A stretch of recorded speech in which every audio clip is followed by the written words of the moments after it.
The 540 is brought to you by StarCityGames.com's weekly sale. Head over to StarCityGames.com/sale and check out our site-wide holiday bonus bucks sale. From now until Sunday, December 26th at 11:59 p.m. Eastern Time, we're giving away 10% bonus bucks on purchases site-wide. That's right, until the sale is over, you'll be getting 10% of your purchases back in SCG store credit. This does exclude pre-orders, but our inventory is massive. And again, this is a site-wide sale. So what are you waiting for? Go to StarCityGames.com/sale and claim your bonus bucks today. What's up, everybody? Cedric Phillips here, stopping by real quick to let you know about one of Star City Games' newest podcasts, The Receivables, hosted by yours truly, alongside my partner in crime, of course, Patrick Sullivan, where the two of us discuss Magic sets, both past and present, from top to bottom. On every episode of The Receivables, you're going to hear us talk about the facts of a set, the mechanics of a set, the cycles of a set, the boring stuff, before we get into some crazy stories of when we were playing Magic during the times that the set was legal. We've got a ridiculous award show where we give out awards like the Char Rumbler Award for weirdest card in a set, the Oko Thief of Crowns Award for best card in the set, and a whole bunch more. Before we finally decide, hey, what card won the set and what letter grade should we give the set? It's a whole lot of fun. We're having a blast recording them. Hopefully you have the opportunity to listen to it and you enjoy it as much as we're enjoying recording them. Where can you find it? StarCityGames.com or wherever else you listen to your podcast. The Receivables every single week here at SCG. The 540 is also brought to you by Coalesce Apparel and Design. Head over to coalesceapparel.shop and use gift code SCG at checkout to save 10% off your entire order. If you want to rep the coolest Magic the Gathering themed hoodies and t-shirts or stickers, head over to coalesceapparel.shop. Maybe you want to rep our fallen friend Golos with the Tireless Pilgrim versus the Multiverse shirt, or maybe you're Wooburg Forever and you want to go with the South Beach collection. Any way you want to do it. Anti-Mulligan Mulligan Club, we got you. MTG Jam, of course. And all of the Keeping It 100 line, there for you, coalesceapparel.shop. Use gift code SCG at checkout for 10% off your entire order. Nobody made what they wanted, so they made it themselves.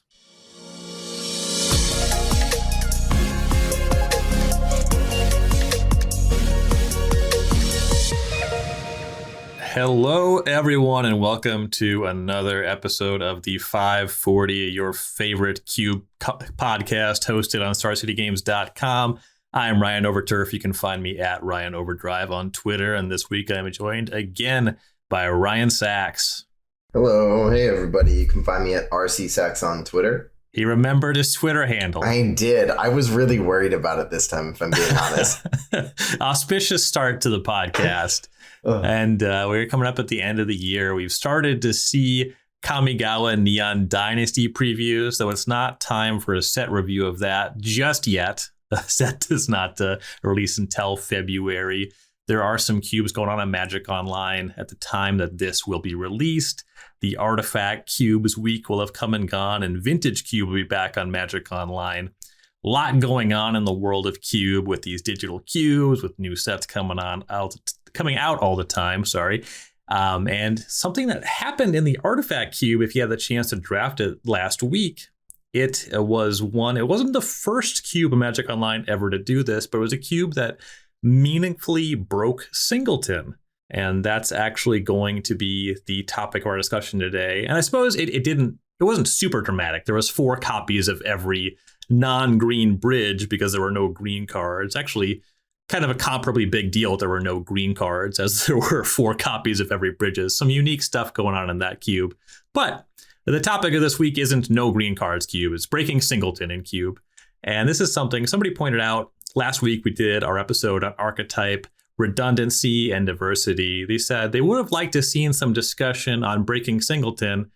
And it wouldn't have been a long discussion. It would have been, if you want redundancy in your archetypes, extra copies of cards. Redundant copies of cards are redundant. There you go. Yay.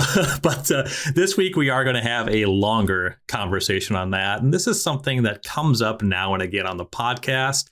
I think that if I would have done last week's episode with Justin Parnell, someday we'll have him back. But that's the sort of thing he would have pointed out. Again, we would have said redundant copies are redundant. That would have been the end of it. But we would have made that note last week instead of this week. So if you wanted that discussion, here it is. We're going to be going in depth. So Ryan and I, we're not actual proponents of this. I'm just going to get that out of the way in the intro. We'll have some closing thoughts on that. But if you look at my designs, the various cubes I've released on StarCityGames.com, certainly in the Tuberts, I, as a rule, do not break Singleton. I actually really value Singleton very highly, which is part of why it doesn't come to my mind naturally in the course of these conversations. But it is something that a lot of people do. And for that reason, we want to give the topic its due this week. Yeah, I mean, exact same boat here. I've designed many cubes. I would say, like, I think about it almost every time I design a cube, just because naturally, like, oh, it would be cool if I could have multiple copies of, you know, whatever comes to my head. But I never do it. And I never do it because I never want to do it. And I'm not going to do a thing that I don't want to do. But if you want to do it, you should do it. And I've drafted many cubes that have broken Singleton. And you know, for example, as you've mentioned with the artifact cube, I actually love that. I don't, you know, it's not in the context of the podcast, but when we were talking about the existence of this episode a little while ago, that was, I didn't know this about the artifact cube, but that was the example I gave. Was, you know, a meaningful way of breaking Singleton is choosing to, you know, let's say you have an artifact cube and, you know, even if it's, let's say, a pauper artifact cube or a peasant artifact cube, and you only have access to so many lands, it could really be meaningful to double up, triple up on those artifact lands. So there's some really cool things that you can do with breaking Singleton that actually elevate the experience that you get to cultivate with that cube. Yeah, that was really funny. We were talking about future episode topics after a previous recording. And yeah, you mentioned exactly that. Well, we could do breaking Singleton, and you're just kind of riffing on some thoughts and examples on that. And it was just literally that. Well, you could do like an artifact cube that plays multiple bridges because there's only so many artifact lands. And then now just the cube on Magic Online this week is an artifact cube that breaks Singleton for artifact lands for the bridges. So yeah, that was a fun little coincidence. Unfortunately, that conversation wasn't recorded, but I assure you it did happen. Yeah, although we don't have proof, unfortunately. Right. So what we're going to do this week, we're going to talk about breaking Singleton. We're going to start with a segment on examples of breaking Singleton that we've seen, maybe that you've experienced playing on the digital platforms, maybe that you have drafted personally, maybe the cube that you personally curate is going to come up in the common examples. Then we're going to go over some broad reasons why a person might break Singleton, maybe some elements of design that we have worked on that we feel like breaking Singleton would be the way to do it. And then we'll kind of wrap things up with our closing thoughts, you know, maybe go into why some people really like this, why some people like us don't necessarily get into it. But we got a lot to talk about today, so we're going to take our first break, and we'll get back with some of those examples of cubes that break Singleton. Look, we're all Magic players here, so I know you're probably like me, and you have some extra cards that are hanging around that you would love to sell for cash or maybe trade in for some more cards. Well, if you're looking to sell or trade your Magic the Gathering cards, it has literally never been easier. Visit StarCityGames.com/sell with a 30% store credit trade-in bonus and the fastest turnaround time in the industry. There is no reason to sell to anybody else. We have 4 convenient ways to sell your cards to us. 1, check out our buy list. You can find out exactly what we're paying for each of your cards individually right now. That too much work? Number 2, check out our ship and sell program. Put your cards in a box, tape it up, send it to us. We'll do the rest of the work. Or if you're passing through Roanoke, Virginia, come visit Star City Comics and Games, and we can sit down with a buyer and work out a trade right there in the store. Or if you might be a store and you're looking to offload bulk and you have over 500,000 cards you're looking to sell, we can come to you. Any of the ways that you want to work with us, go to StarCityGames.com/sell. That's SELL right now for more information. Welcome back, everybody. It's time to talk about some examples of cubes that break Singleton. We were talking about a cube that very recently was live on Magic Online in our intro. That was David McDarby's Artifact Cube. Played 4 copies of every non-green bridge, those artifact tap lands, just to bring up the volume of incidental artifacts in deck. This is not the first occurrence of breaking Singleton we've seen on the digital cubes. Ellie Rice's Teamer Cube played multiples of, I believe, fetches, duels, and shocks. It had multiples of 1 or 2, and then there were more multiples when it came back the second time. And also we saw on there was an Arena Cube. What was it called? Was it the Tinker's Cube? It might have been the last one of the Tinker's Cube. I might have this mixed up, but they did have an Arena Cube that had a lesson and learn package. And there were 4 copies of the lesson that's 2 mana. I play this card a lot in Standard. I should know the card's name, but this is the 2 mana that finds a basic. Yeah, the one that like had a very significant environmental sciences. Yes. There we go. Yeah, see, I'm usually very bad with card names, but that one had too big of an impact on a limited format for me not to know. Yeah, lesson learn, a big deal in Strixhaven Booster Draft. And here's a fun behind the scenes fact. So when my Grixis Cube was on Magic Online, the original list that I was bouncing around, I had a series of questions I had to ask. Can I do this thing? It was a big question at the time. This was the first color restricted cube on Magic Online. So first of all, can I do a cube that doesn't have all the colors? Right. And I also did have a minor break in Singleton in that cube at the time. You did. I did. You're gonna like this. So the thing about color restricted cubes, as you compare to high power cubes, and this is part of why you would want to double up on lands in those cubes specifically, you just miss out on total mana fixing lands. And specifically for high powered environments, you have way fewer fetch lands when you have fewer colors. On top of that, I like creature duels quite a bit. Creeping Tar Pits, awesome. Wandering Fumarole, pretty good. Lava Claw Reaches, garbage. Nobody likes it, nobody wants it, nobody needs it. So for a while, my paper copy of Grixis Cube, I just had 2 Bloodstained Mires, no Lava Claw Reaches. And that was like going to be what I submitted initially for the digital version, for the Magic Online version. But just over time, what actually got me is just seeing both the Bloodstained Mires in the same pack just really took me out of it. Like, I actually hated seeing 2 Bloodstained Mires in a pack more than I hated Lava Claw Reaches.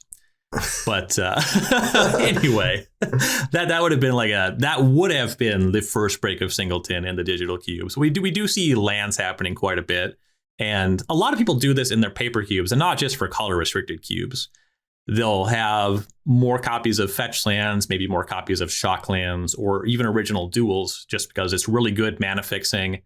And for some players, and because the differences are so marginal, just having 2 Savannas versus playing with, why did I pick green-white? What's the green-white fast land?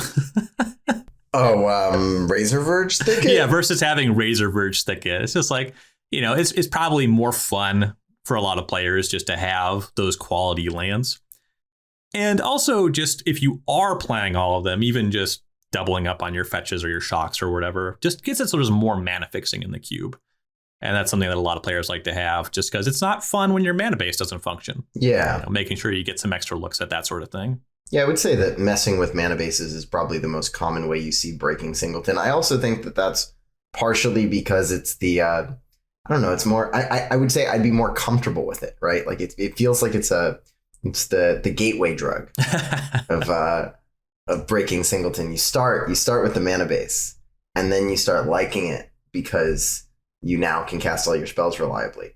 And then you start messing with other things. I mean, generally speaking, I love scrappy mana bases.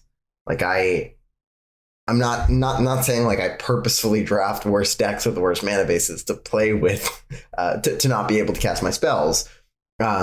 But I personally, and one of the reasons why I haven't broken Singleton, which maybe we'll get into later, is that I think that the process of there being tension between building a really strong mana base and getting all of the best cards is a really fascinating part of the puzzle of drafting. And sometimes that means you end up with worse mana bases and games get a little scrappy. But I also, that's something that I personally enjoy. Yeah, and we'll touch on that more later. Yeah. I also like having a worse cycle of dual lands because other people won't take them as highly, so I can actually get them at all. Right. But we are talking about examples of breaking Singleton, not reasons not to. And another common example is going to be set cubes. This might be like the most common version of cube that exists in paper. Just because a lot of people like booster draft. You were saying that breaking Singleton on lands is like the gateway to breaking Singleton broadly. Set cubes are kind of like the gateway from booster draft to cube draft. Oh, yeah. Where it's just like, I like drafting this set. I'm going to build a cube that's like drafting this set. Yeah, and it's probably I would say the amount of like for fan favorite sets. There's so many Innistrad and Ravnica cubes. So the ways, actually, I do want to say breaking Singleton is really interesting in set cubes because there are a few different ways that you can do it, right? One example of set cubes that I've quite literally drafted is you mathematically recreate the actual environment. You get, a bunch of copies of every common, uncommon, and rare, and you sort them and you figure out a way to seed packs to maintain like the general probabilities of seeing any given card. And then it's kind of like, it's you have the set, but you basically have this cube that exactly emulates a limited environment. I've done that for original Ravnica, and it was honestly awesome. But more commonly, you'll see a cube that's generally designed to feel like that limited environment. Sometimes that means, having multiples of commons so that you can draft a particular archetype in that cube that is based on being able to get multiples. And then, right now, I was telling you that a little bit before, I'm currently designing a cube that's supposed to be kind of like a master's limited environment. And one of the pieces of tension that I have is around breaking Singleton. Let's say I wanted, in this cube, I want there's going to be like a madness deck. And there's also going to be like some artifact sub-theme. And so the new common, what's it called? It's the 1/1 vampire that comes with a blood token in red. I got the cards art, but man, I can draft see it commons are tough for me. They should be easy for me, especially like the most recent set. And it's one of the best red commons. So the fact that like I can't name it. Does it have Voldaren in the name? Yeah, I think it's like Voldaren something ist at the end. I want to say arsonist, but I don't think that's right. Anyways, I'll just say it's a red for a 1/1. When it enters the battlefield, it deals 1 damage to an opponent. And when it enters the battlefield, you also create a blood token. And a blood token is an artifact that you can pay 1 mana, sacrifice, discard a card to draw a card. And so that's like a perfect card for that type of environment that I've described. And so there's a question of, do I want to put like 3 copies of that card in the cube, break Singleton, and have it feel like, more like, okay, this is a limited format, I can draft multiples of a card? Or do I want to say, I want there to be a 1 mana red creature that functions as a discard outlet, and I'm going to find 3 such creatures and put them in. So the environment I create is kind of like having a common that's a 1 mana red discard outlet, but it's still Singleton. An example of another creature that could go alongside that one would be Insolent Neonate, right? And so you can find, without breaking Singleton, those cards. And that's something that's interesting, particularly like a 3 of is if I have a 450 card cube and I have 3 of a card, it's the exact same expected number that you get in an 8-person draft is 2.4. If you have 3 of a card and a 450 card cube, which is also the exact same expected number of any specific common that you would see in a booster draft. So those numbers line up really nicely. And so there's a lot of fun little tinkering that you can do with either not breaking Singleton, but also breaking Singleton for cubes that emulate retail environments. Mm-hmm. Yeah, and the reason that a cube designer might want to break Singleton, just kind of using your example there, you brought up Insolent Neonate as a similar card to Voldar and what's it called? And these cards are similar. However, different decks care about different things. You know, Insolent Neonate has Menace.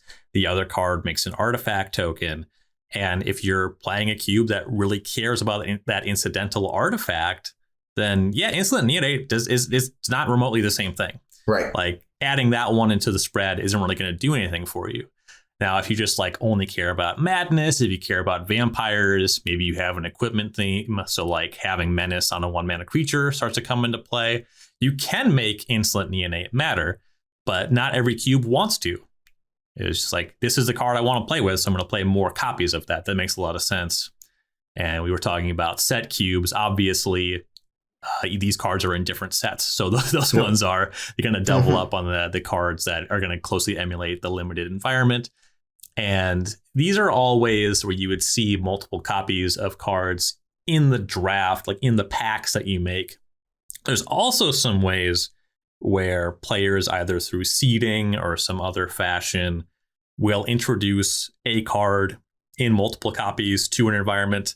An example of this, I talked about how in Spooky Cube, I just do the draft sometimes where everybody just starts with a Cogwork Librarian in their pool. And that's a really heavy-handed way to do it. It's also not uncommon just to see a cube that has multiple Cogwork Librarians, because that's a really fun way to draft. And, you know, that one's not going to impact the play, but it will really alter the texture of drafting. Yeah, it's so fun. That card might be my favorite cube card of all time. It's definitely one that always comes to mind. Another example, I think I first heard of this. I've never played a cube like this, but I saw it on like the Magic Salvations forums like 20 years ago or something. Not 20 years ago, over 10 years ago. Probably actually almost 20 years ago. Probably over 15 years ago. Anyway, it's a cube. It's called Mere Servitor Cube. And the draft, I don't believe that anything in the actual draft environment breaks Singleton. But at the end of the draft, you can just add as many Mere Servitors to your deck as you want. And if you don't know the card, it's a 1-mana 1/1 artifact creature. And I think it's at your upkeep. It's either upkeep or end step. But every turn, each player returns all Mere Servitor from their graveyard to the battlefield if there are any on the battlefield. Like that's the card's in play text. And you can imagine like sacrifice outlets. Just all kinds of nutty stuff can happen in a deck that gets to play any number of copies of that card. And that's a super unique environment. Yeah, you can do some really cool things with this idea of modifying the either pre or post draft, right? Here you're saying, okay, everybody starts with a Cogwork Librarian, or at the end, you know, anybody can get any number of mere servitors, right? Something that I've actually seen, which I think is actually really cool to do. This is back on the mana base notes. This actually probably works at any cube power level, but you basically at the end you say, all right, anybody is allowed to add any number of whatever guild gate they want to their deck. It's not a good land, right? Like you don't want to play tap lands like that if you can avoid it, but it's just something to say, hey, your mana base will be fine if you need it to be. Which I've seen somebody do to good effect. I personally, one of my favorite cubes I've ever designed was a cube I called the Squeak Cube. I was very close to building it. I didn't actually build it. And if I ever do build this, it's very important to me that so it's like your Cogwork Librarians. Everybody starts with a copy of Squee, Goblin, and Bob. So the original Squee, and it's like a graveyard themed cube filled with, you know, discard outlets, whatever, to be able to leverage that Squee that everybody starts with. And you know, obviously, if I did it, I wanted to get all 8 Squees altered to be different characters that like came back from the dead. Things like, you know, Kenny from South Park and wherever, just to be like whatever kind of anything. Deadpool would be another example. And that would break Singleton as well. So there's a lot of like fun little things that you can do. Some of them are, you know, like the mana bases, just to make normal Magic feel a little bit more smooth, and others are to just take an environment and flip it upside down. Yeah, there's a couple more that come to mind. I don't have these in the show notes, but I have a friend who's working on a Tubert where I don't remember what the onus for this was. Maybe he just wanted so many spells, but instead of including mana fixing lands in the cube list, what he wants to do is just let players add as many pathways to they want to their deck at the end, which is kind of interesting. Very much not my style. Yeah. But that's not dissimilar to what you're saying about being able to add as many guild gates as you want, where it's like, it's better. Obviously, pathways are more powerful than guild gates, but they're not on the level of dual lands, shock lands. They tend to generate kind of interesting gameplay decisions where, the land you play, the side you play it on the early turns of the game will have cascading effects as you go into the late game. So that sounded kind of interesting. And then when I first released my Tempo Tubert list and article, one of the archetypes I'm very happy with and proud of in that cube is Death Shadow. And somebody tweeted at me, they have a cube, which is like a Death Shadow cube, where I want to say the rule is like at the end of the draft, everybody gets 3 Death Shadows. Oh my God. That you can play. That sounds like wild. Yeah, that sounds really berserk. Probably some really tense games in that cube. Yeah, I bet you Condemn is the best card in the whole cube. I would hope Condemn's not in the cube. That card is brutal against 2 Death Shadows. And so, there's a bunch of different ways that you can break Singleton that we have seen in practice. Are there any others that come to mind for you before we kind of get into the broad reasons and that sort of conversation? Yeah, the other kind of things, like sometimes you break Singleton for specific types of cards that you love or archetypes, right? So I've seen, Delver is a card that ends up in a lot of cubes where, in my opinion, not to call it, a trap or it's always wrong, but it's often hard to draft a Delver deck when there's one copy of Delver and not a great supporting cast, right? Like generally these decks historically, they're light on threats, but you need enough of them such that you're always going to have one early. And to be honest, I think, in the next few years, you might actually, the more cards like Ragavan that we see and whatever, maybe getting to like a natural density will happen where Delver can, shine in a Singleton cube again. But I think generally speaking, it's pretty hard for Delver to have a good shell in cubes when you only have a single copy of Delver, because it's so hard to end up getting enough of those types of threats for that deck to shine. So I've seen cubes that include, for example, 3-4 copies of Delver even to make that a reality. Another card that I've seen, I know you've mentioned that you really don't like Collected Company in cube, and I also think that just generally speaking, the way that green decks are structured and the way cube lists are structured, it's really hard to leverage the card Collected Company to get so much out of it, because you end up with more cards that cost 4+ and mana dorks, and so you can whiff pretty hard. But you can definitely design a cube if Collected Company is one of your favorite cards, where you throw in 4 Collected Companies, and in a cube like this, maybe you're breaking Singleton on lands a lot, so it's way easier to play 3 or 4 colors, and you can end up with these really strong Collected Company piles that have a very dense suite of highly impactful 3-mana creatures. Yeah, multiple Collected Companies, that is intriguing if that's your kind of card. Collected Company is not my kind of card broadly. Like I really hate constructed Collected Company decks. They're just super not my play style. And right. I don't know. I always whiff with that kind of card. So, but the problem with the card in cube, in a Singleton cube, is that it's just not worth it to not play 4 and 5 mana creatures for 1 copy of a card. You can't really build your deck around it, but if you start to have multiple copies, you can really lean in.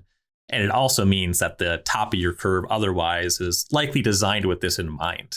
If you're allowed to put in multiple Collected Companies, then it starts to make sense to have cascading effects on the rest of your design that really allows the card to shine. And, maybe you have fewer options for the kind of creatures that Collected Company misses. You better highlight a good Collected Company deck. The multiple Delver of Secrets thing is less resonant with me. As somebody who has an above average amount of tournament success with Delver of Secrets and has cubed with and without Delver of Secrets quite a bit, and by without, I mean it showed up in a pack and I didn't draft it. Yeah. If I wasn't going to play one copy of the card, I'm not going to play two. I find that the issue Delver of Secrets tends to have, this would be a similar one if you were curating around a Collected Company, is once you start playing good control win conditions, you don't want to play win conditions that fold the Fatal Push. It just stops making sense to put Delver of Secrets in your deck. That's another card that I think really shines very well in the Tempo Tubert. And it's more a factor of the broad design than the card specifically. Though I will say you are not the first person that I've heard mention playing multiple Delver of Secrets. So it could just be something that people like that I don't get, which is totally fine. Your cube, your rules. I'm just saying that one doesn't pass the sniff test for me the way the Collected Company does. Well, what I'll say is I think that the point is that the blue decks as they exist in most cubes, as you've put it, they don't care for Delver. But a blue deck could exist if you give me 4 copies of Delver. Like, let's say I sit down to draft and I know for a fact I get to start with 4 copies of Delver in my pool. I may be able to draft a very different type of deck in which Delver does shine. I'm not saying that's true, but I think that's the idea behind it. Sure. Yeah, I'm just saying that once you actually get into cards like Cryptic Command, if those are in the cube, right, then you don't want to put Delver in the Cryptic Command deck. Yeah. Also, the incentives lead you are you too good for Terramander? I hate that card. Really? So my experience with Terramander, and I have it. It's one of my favorite cards in cubes in which it's good. I do like the card, but I haven't had it be good in in the types of cubes that I would be breaking Singleton for, as an example, right? Like, I think that when you go to lower power level or specific kinds of structures, take my combat cube as an example.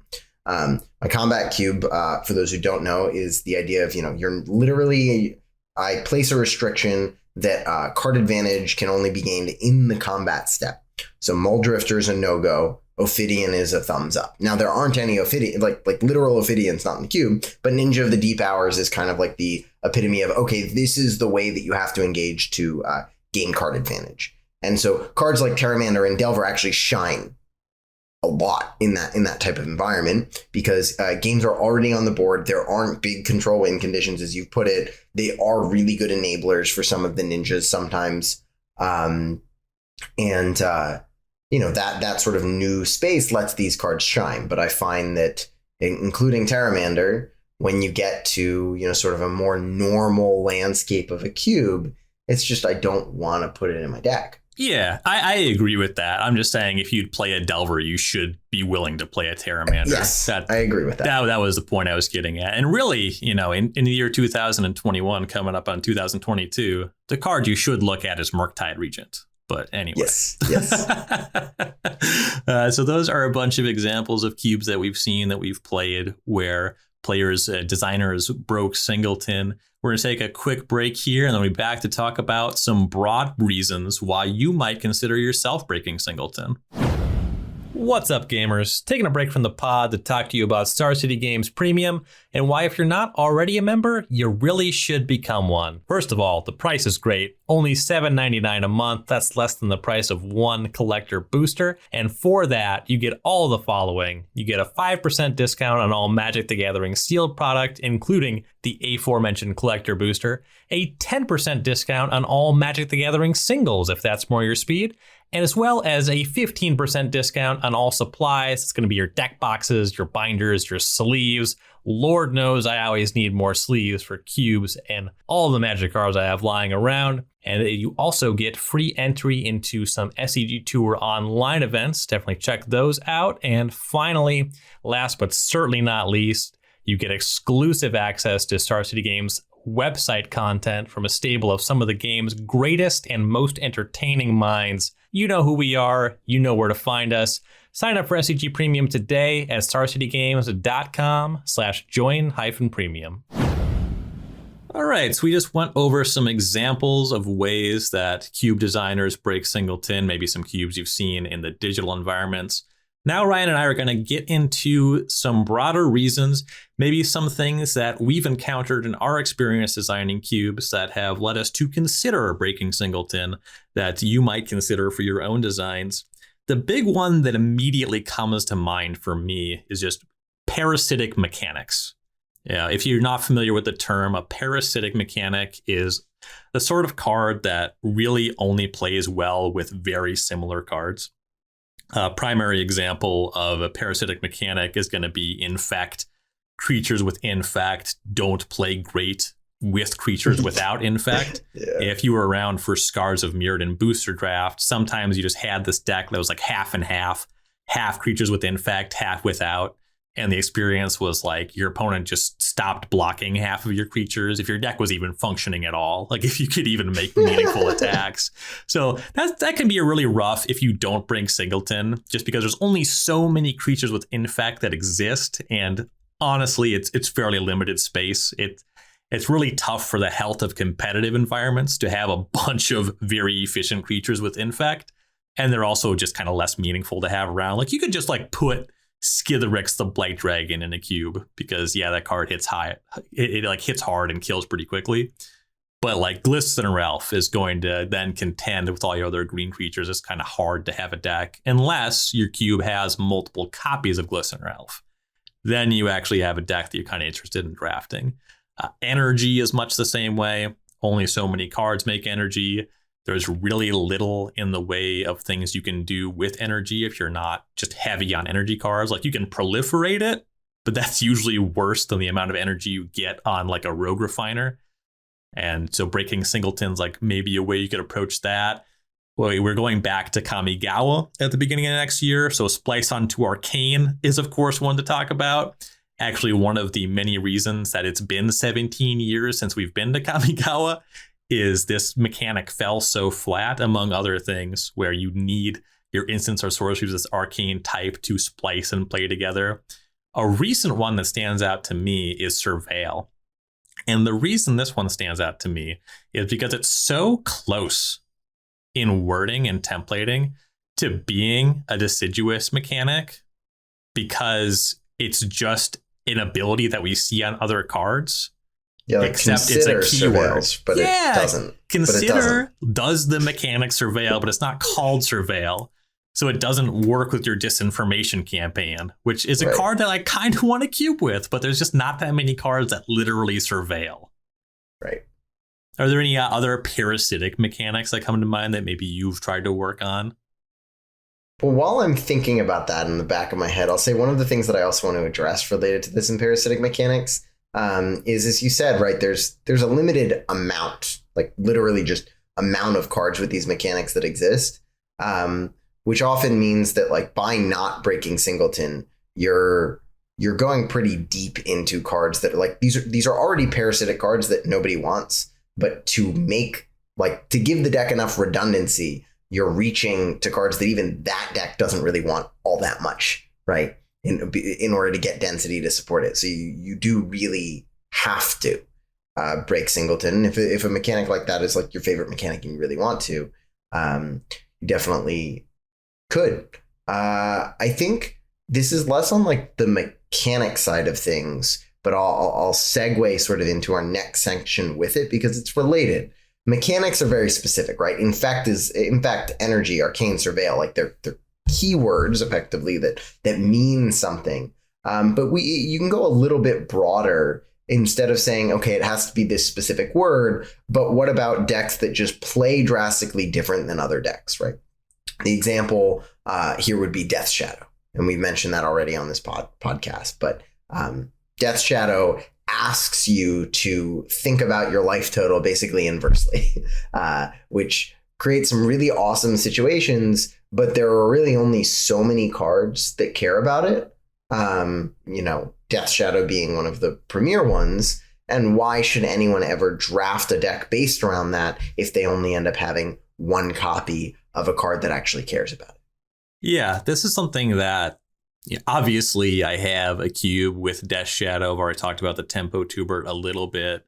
There is a small number, there are a small number of other cards that care about reducing your life total to a threshold. There's actually a mechanic from Dark Ascension called Fateful Hour with cards that give you a little extra if you have 5 or less life. And this is actually kind of an interesting listen for me. Cedric and Patrick did Dark Ascension on the receivables. And a point that Patrick made is like, it's actually good that they only did a couple of these designs. And it actually would be pretty rough, potentially, if these cards were actually good. That's the other thing, is like there's 6 cards and they're generally pretty bad. Gather the Townsfolk actually headlines the Fateful Hour cards, which is that's a rough pull there. But the incentives are a little bit tough if both players are happy with your life total going down. It's just kind of the situation where like somebody's wrong. And you might not even know it until you're wrong, which sucks. And because it's like somebody's wrong, there's all these micro decisions that get really tedious and frustrating, which I think was the major point he was making. Like if you're thinking about not attacking with your creature on turn 2 or 3, the gameplay is like really tedious and bogged down. So that's a reason why you don't see so much of that. But regardless of the reason, it's really tough to have a cube archetype with robust support that just doesn't have very many cards that care about something. And then there's other issues with just strengthening weak colors and archetypes. So this is something that's going to come up in a themed cube. Certainly, like the more you care about a specific thing, the more you're going to run into an issue where when we talk about a lot, if you're doing a graveyard centric cube, what are you doing with the color white? Like, dude, I'm asking. I would love to know, because please. There's not much you can do. And, color restriction is one thing you can do. Just don't have white cards. Or breaking Singleton also comes into play here. There's a few different ways that you can get by. White has sacrifice themes. I actually really like Rally the Ancestors as a graveyard white kind of archetype. Multiple copies of Rally the Ancestors aren't necessarily going to get you anywhere. But if you're trying to make that sacrifice theme work, just having, I don't know, maybe multiple copies of Thraben Inspector would be a really good way to gas up that archetype. And that's actually a card that's pretty exciting to play with, even if it doesn't play into the central theme necessarily there. And just in general, I mean, for a lot of cubes, it's typically, anytime I'm looking at a cube, this comes up basically anytime I review a new Magic Online cube. It's like, okay, blue's the best, obviously. And then it comes up where, to different degrees, the other colors all kind of struggle in one environment or the other. Very commonly for me, green and white, the Celestia problem, and just having more copies of the good green or white cards, or whatever the color is. Maybe black is the weaker color in your cube. That's certainly the case in a lot of the non-vintage Magic Online cubes.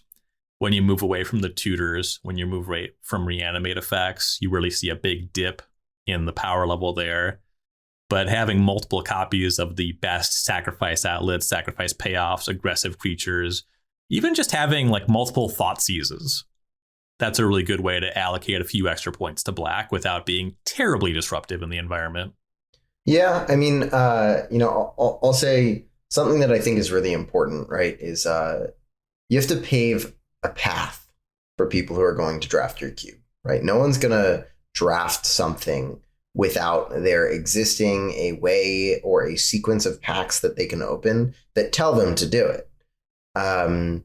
And that's where certain colors, particularly as you've said it, Celestia, can really struggle. Because why am I drafting it? I can't. For many ways, this was, again, one of the big reasons I introduced Persist Combo to my cube, was it gave me something to be excited about related to that particular color pair. I could see a path through a draft where I could end up with something that made me want to take that Kitchen Finks earlier than I otherwise would. And I think that's really important. And if you can identify, hey, in these colors that people don't really draft, these are the cards that, jump out of packs, doubling up on them. to increase that power can be important, right? Thoughtseize is a great example of a black card that I'm very happy to take early. Although I will say, as is always true, make sure to consider the consequences of any decision. So let's say, like, if you throw 5 copies, let's be extreme, of Thoughtseize in a cube. Let's say, you can start thinking like, I can assume I'm playing against black decks with Thoughtseize. What does that mean? And is that something that you actually want? The answer might be yes. Maybe that's really dynamic in a way that you enjoy. But the consequence, it may end up being no. One of the tubers that I'm working on right now, as an example, this is not a Brayton Singleton example, but the same sort of concept, is a convoluted combo tuber. I don't want Splinter Twin, I don't want Splinter Twin plus Deceiver Exarch kind of things going on. I want basically decks to exist that are all in combo decks. You can draft like a Flash Hulk deck, which is crazy powerful combo that you can win on even turn 1. But it requires you to have like 15 pieces in your deck to be able to execute. And in this cube, one of the things that I was really worried about was the dynamic of interaction, because it's really important to have targeted discard and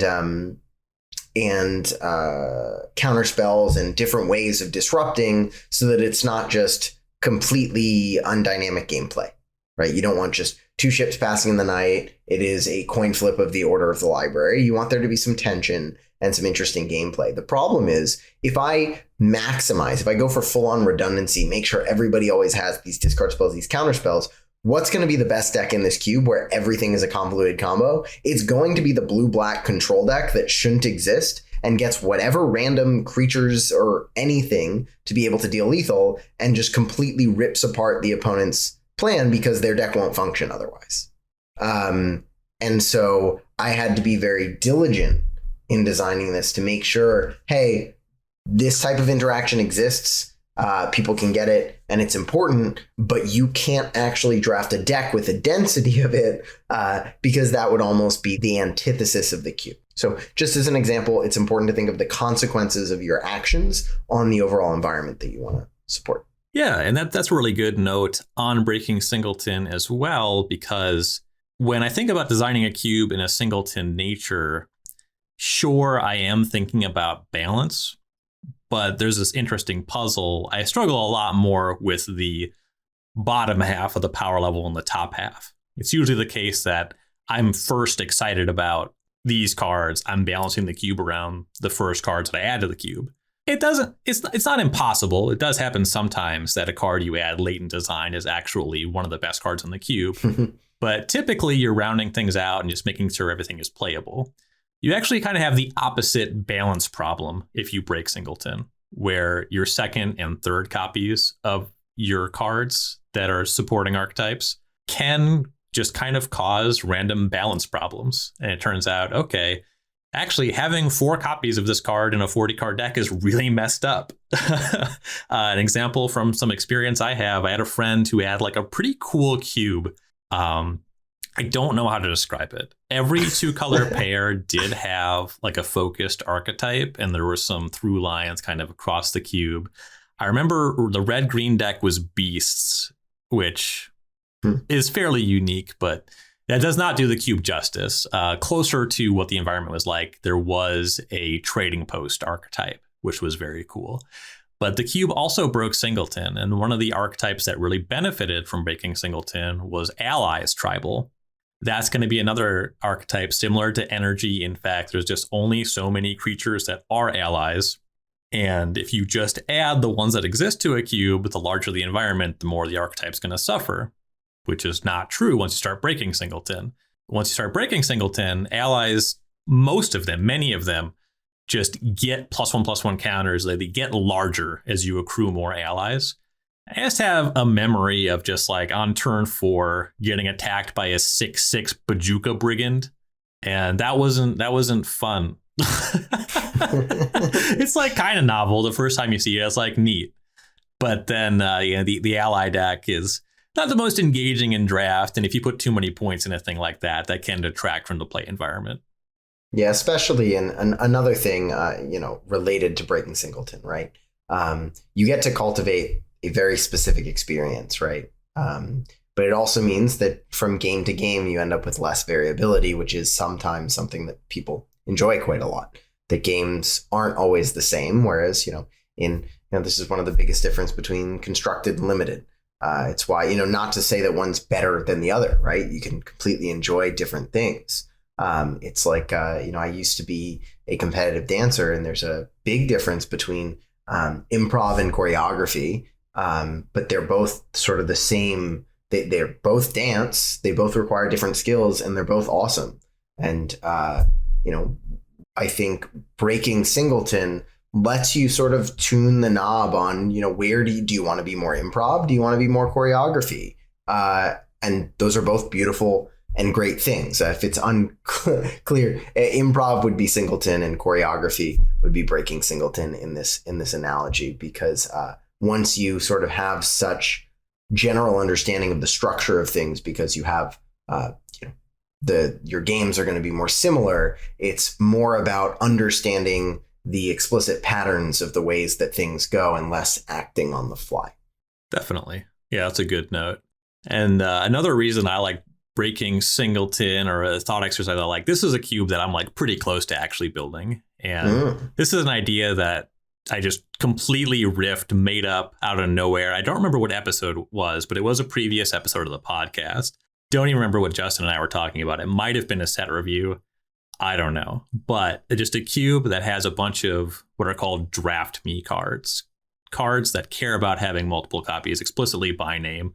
Squadron Hawk, Kindle, the mechanic Ripple. Just a bunch of stuff where it says, okay, I want exactly more copies of this card. That's what's going to make my deck good. That don't really work in a Singleton environment. And just having a cube that has a bunch of those. One of our listeners, I forget your name. I'm sorry, but I do appreciate you, because it's cool as hell that you did this. But somebody did put this cube together. I believe they landed on like 6 copies of them. Whoa. And it's like really cool. I want to build a version of that cube, but that's really fun. And that's purposeful in a way. It's similar to what I was saying about allies, and there are some pitfalls there, but it does become engaging in draft, because you're asking yourself the question, okay, which of these cards can I get on the way back? What's being undervalued? You have this whole new dynamic to the draft experience to navigate, which with a bunch of different draft me cards, it does become more engaging than something like just a bunch of cards that make energy, or like a bunch of allies where you get as many of whatever copy you can get to literally needing to get accumulated knowledge. Yeah, that actually reminds me of 2 things. One, another type of reason to break Singleton. One of the most fun cube experiences I've ever had broke Singleton that I forgot about until right now. This person called it a legacy cube, which is really funny because it's not the legacy cube. No, it's a better name, maybe a legacy constructed cube. It is a legacy cube in which this person owns 4 copies of every card in the cube. Any card that you draft, you are allowed to build a 60 card deck with up to 4 copies of that card. And these are all legacy legal cards. So I remember I played against literally almost a legacy 75. Like someone was able to put together legacy sneak and show at the time. Nice. Or maybe it was Omnitel, whatever it was. It was one of the like show and tell decks in legacy. And that was really cool that you could you could have like a legacy player that like actually drafts their legacy deck, which was really awesome. And you could also, it was almost like a brewing ground for constructed decks. People had a lot of fun with it because they could, think of different legacy decks that they maybe wanted to mess around with and draft them. Or you could also just completely go crazy with it. Obviously, that's a much more expensive endeavor. Right. But it was one of the more novel cube experiences that I've had, and it was an absolute blast. Maybe the only time I've had like a very, very large amount of fun playing with 60 cards. It's actually, which is pretty hard for me. I have really small hands, so shuffling 60 cards is a bit rough. That's why I stick to 40. But that was really fun. And just your note about all of these examples that we've given, right? How novel that the Draft Me card cube experience is. How with this legacy constructed cube where you can have up to 4 of any card that you draft. These are really about tailoring an experience to something that you want. This person that built that legacy cube that I was talking about, I'm pretty sure they were a legacy player. They didn't even draft much. I don't think they were all that passionate about cube, but they had this idea and they had a very robust legacy collection, so they could actually build this. And it turned out to just be awesome. And you cannot cultivate that experience that this person wanted without breaking Singleton. It's just not possible. Yeah, that's super cool too. And sometimes when I look at a cube that goes to the extreme end of breaking Singleton, I kind of wonder why we aren't just playing some version of a constructed format.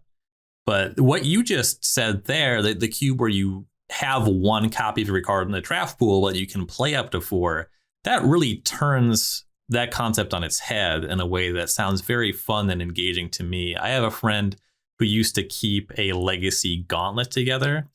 It was something like, I don't remember the number of decks, but it might have been 20, so you just rolled a d20. But anyway, we would randomize, you just like get a legacy deck and play it against a different legacy deck. And that's kind of fun until you really know the matchups. Like in 2012, playing Legacy Lands against Legacy Storm is not a very exciting endeavor. Like you roll the dice and then you just roll them again. But adding the draft element, making it so it's a little bit different every time that the texture of the decks changes, that's a very fun way to do that similar kind of thing. I like that a lot. Yeah, it's one of the most fun times I've ever had playing Cube, if I'm being honest. Yeah. And that's you mentioned the cost. Even for a non-legacy cube, you just quadruple the number of cards you need. So yeah, it's probably more common to build something like that as a pauper cube. Right. Yeah. No pun intended. Yeah, that is really interesting. God, I'm going to be thinking about that for a while, but I don't think I'm going to build that anyway. Right. Are there any other notes you have? Any other reasons that you can think of to break Singleton, or things you might be interested in trying yourself? I'll say that there seem to be almost endless possibilities here. So anything that we haven't said doesn't mean it doesn't exist. This is really a ground to let your, brain explore something that you haven't thought about, because, Cube has been communicated as Singleton and is all about it. And, we've said we prefer Singleton. But no, I think we've really covered a lot. There's a lot of cool things that you can do. Definitely. And that's our thoughts on some reasons why you would break Singletons. We're going to take one last break, and we'll be back with our closing thoughts on Singleton versus breaking Singleton.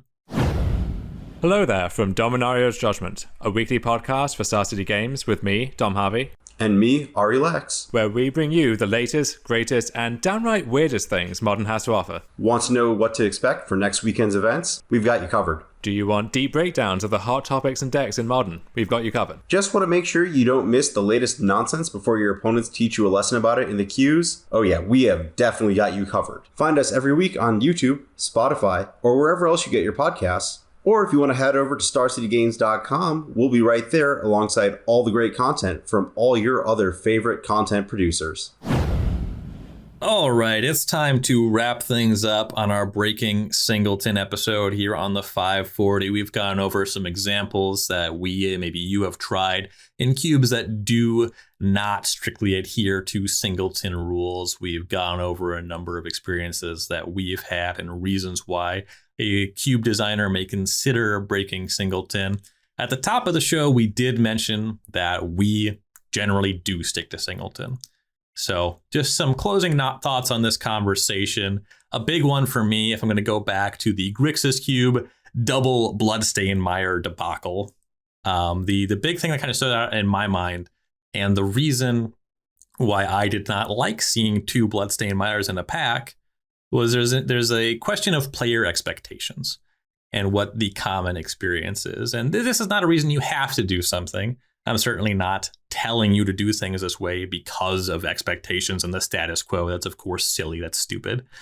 But for me, I like the experience of Singleton. It is kind of weird and off-putting for me to see multiple copies of a card in a pack. And I like the tension that comes from seeing a card like Yawgmoth's Will or any other similar archetype driving card and knowing this is my shot. And then you have that conversation. Do you try to wheel this if this is a really good card for your deck? Do you have to take it now? And getting into the weeds on that. That's very fun for me. So it's not just this is the way we've always done it. It's like this is why we do it this way. I think it is good to do it this way.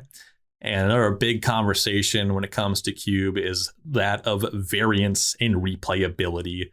This is a reason why a lot of players look at larger cube size. I do like smaller cube sizes, but multiples in your cube, the more you break the Singleton rule, the more you kind of reduce variance, which can reduce the replayability. There's going to be some draft experiences where you only need to see them so many times, similar to that Legacy Lands versus Storm matchup. You know, how many times do you actually have to play those games? So some variance is definitely good. Often you see variance kind of thrown around as this always bad thing. Variance, we need to reduce variance. However, it wouldn't be a fun game if there were no variance. Yeah, I always like to point out, I mean, this is not true for everybody. I played competitive chess for a very long time, actually. But, there's a reason that Magic is one of the best games. And a very large part of that reason is the variance. Sometimes you can embrace it. Is it fun for everything to be a coin flip? No, it's not. But one of the most skill-intensive and engaging parts of Magic is mitigating variance.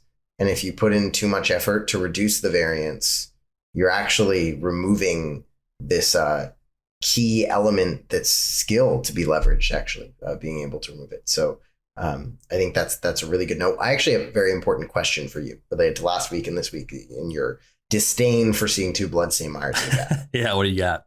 Would you rather see 2 Bloodstained Mires in a pack or a Shock and a Lightning Bolt? I would rather see a Shock and a Lightning Bolt. Okay. That's a very good question. I do like that question a lot. The thing about Shock and a Lightning Bolt is that there's different reasons you want both of these cards. These, of course, both hit creatures and players, but you won't have to fight as hard for one of those effects. That's if true. you just care about removing blockers, obviously your deck at some point really wants the Lightning Bolt to go upstairs for 3 points. But if your cube has Shock, my expectation is that Shock removes a lot of blockers that I care about. So if there's like a premium red aggressive creature sitting, say, Monastery Swiftspear, if my pack has Swiftspear, Lightning Bolt, Shock, I'm pretty happy that I'm reliably getting the Shock on the way back. Sure. If there's 2 Lightning Bolts, I'm not getting either of those. And that is, even though that sounds, maybe listeners think, of course Shock isn't in my cube, that card sucks.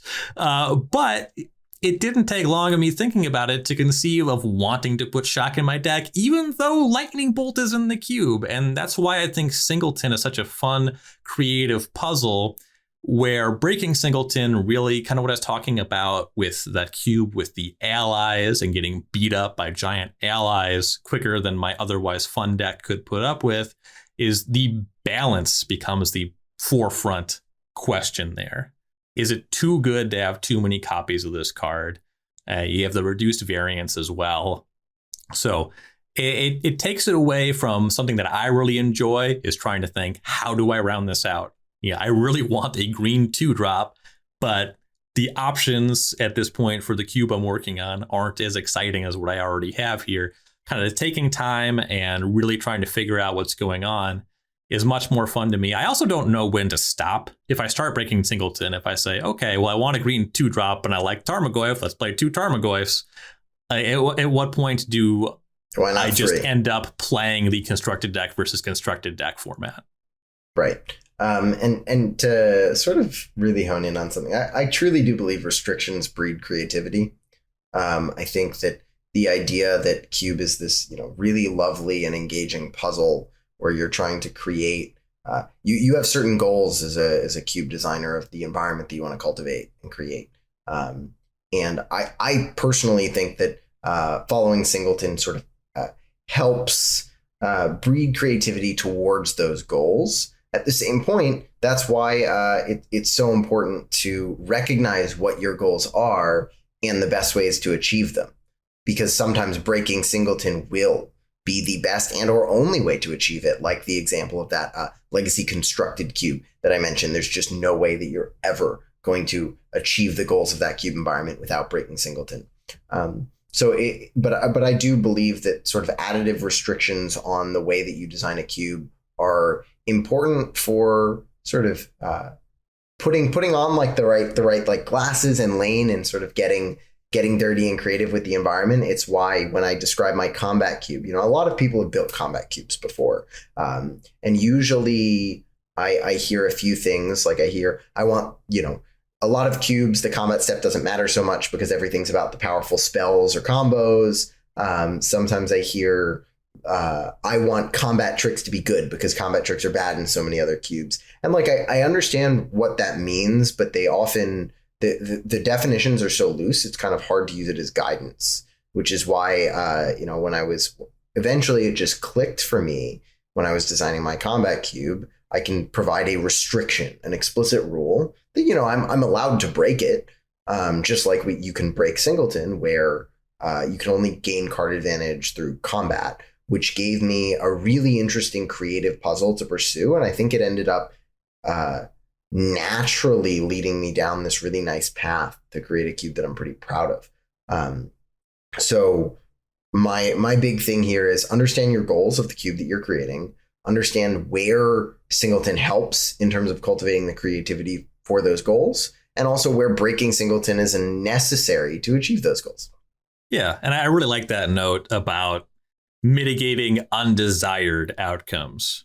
For your combat cube example, it was getting card advantage outside of combat. That's actually really similar to my journey designing Spooky Cube, where anytime somebody just like drafted a control deck, I remember in early iteration of the cube, I was drafting with Greg Orange, and at the end of the draft, he's like, "Yeah, my deck's not really spooky, so already I'm annoyed."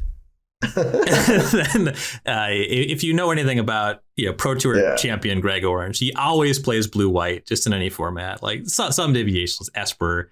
He was really into Pyromancer's Goggles, so not a hard line, but always just like do nothing. Decks, and he just had this control deck that just did nothing. Games took forever. Nothing cool ever happened. I was like, all right, well, I'm cutting like 10 cards in Greg's deck from the cube, and I made kind of a guideline that card advantage must be part of one of the central archetypes. You can gain card advantage in your badness deck, but it has to be contingent on first discarding a card. So making sure that your tools are to facilitate the desired outcomes. Working towards your goals there. And whatever you're trying to build, of course, I will restate your cube, your rules. I do strongly believe in that. I have a lot of strong opinions about cube that you will see reinforced in my designs, but I understand, and when I talk about liking Singleton as a creative process, it's also very important to me that cube is a creative expression for different people. So whatever you're trying to build, use whatever tools are available. For some people, that's going to be breaking Singleton. And when I talk about like this draft me cube, for me, breaking Singleton's not entirely out of the question. It's just not close to my first resort. 100% agree with all of that. Yeah. So whatever you do it with purpose. Yeah, and make a lot of things, eventually work towards something that you really enjoy. That's the big thing about cube is like, no matter what your process is, certainly for me, I can tell you right now over like the last week, I've been thinking about building another cube, and I have 3 180 card lists that I think suck that I'm just not going to put together. Right. So it is a messy process, but that's some of the fun of it. And you do it your way, break Singleton. Definitely do your own thing. Do you have any other closing thoughts on this conversation before we send things away here, Ryan? I just want to echo the last statement. Whatever you do it with purpose. I think it's really easy to get sort of caught and lost in the weeds of cube design, where you start with some idea or theme and you go and let's say you're building a 540 card cube. There are so many cards, and the process of building a cube from scratch, as you know, and I'm sure many of our listeners know, it takes a while. It is not short. It is very long. And that's even just to get the first list, which is almost always bad. And then you iterate on it. The point being is that whole process, it's really easy to lose the reason why you started. It's really easy to forget, what that initial goal or experience or environment you wanted to cultivate is. And that's what I'll say is don't lose it, right? Like try and really hone in on what your goals are, what your purposes are, and the different tools that you have to achieve those goals, one of which is breaking Singleton. Definitely. So that's going to do it for this week. I am Ryan Overturf. You can find me at Ryan Overdrive on Twitter. You can find my articles pertaining to many things Cube on StarCityGames.com. Vintage Cube is back on Magic Online. We got 3 weeks of it. And my article this week, I haven't written it at the time of recording, but it will be out when you're listening to this. It'll be on the updates to the Magic Online Vintage Cube. Ryan Saxe, where can we find you? Y'all can find me at RC Saxe on Twitter, and I also write about whatever the current limited format is for StarCityGames.com. Now, before we go, though, and the mentioning of Vintage Cube, I want to tie back to one last thing that we mentioned in the podcast that I forgot to mention earlier when you were kind of throwing my guy Lava Claw Reaches in the trash. Okay, now look, I'm not here to say Lava Claw Reaches is a good land. It's not, very much not. But it's very unique, and my favorite Vintage Cube deck, since you brought it up, that I have ever drafted was, I believe I trophied with this deck. It was a Storm deck with Lava Claw Reaches as my win condition, because I did not hit, but I could make a lot of mana. And I killed a lot of people. I'm imagining like 1,000-Year Storm with rituals, floating 50 mana, copying Terminate on every blocker, and then waking up the claw. That's exactly how it looked. Particularly very important card in that deck was anything that untapped lands in case I needed to use my Lava Claw to produce mana to go off was very important. Yeah, and it did make the final cut for the Magic Online Grixis Cube. So you're welcome. Yes, thank you. If you like what you heard today, we would really appreciate it if you would like, comment, subscribe to the 540 on Apple Podcasts, Spotify, Google Podcasts, Amazon, Stitcher, YouTube, wherever you get your podcasts. Leave us a review, leave a comment. Tell us about your experience breaking Singleton, or maybe tell us, hey, I like breaking Singleton. You guys are idiots, and here's why. Whatever you want to do, as long as you're giving us engagement, it all gets us going. But thanks again for listening. Enjoy Vintage Cube, and we'll talk to you next week.